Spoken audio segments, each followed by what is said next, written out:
Naghiwa na po tayo ng bawang sibuyas para po sa ating bawang, luya, and sibuyas. Ayan. Para po sa ating eto. Yung ating alimasag. Ayan o. Yan. Yummy alimasag. Namatay na po. Buhay pa po to kanina eh. Kaso nung hinugasan ng asawa ko. Ayan. Tsaka mainit po kasi masyado dito sa taas. Ayan o. Tataba.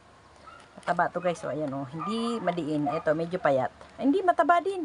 Kasi hindi madiin oh.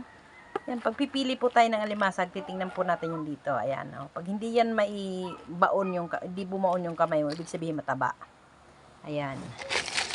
Oh, lalo na to oh, babae. Oh, wow, puro mataba siya guys. May aligi ito. Ayan. Sure bull ako dyan na may mga aligi ito. Ayan. Ayan, ang ganda. Siguro bilog ang buwan ngayon kasi matataba yung ating alimasag. Then, ayan. So, ayan.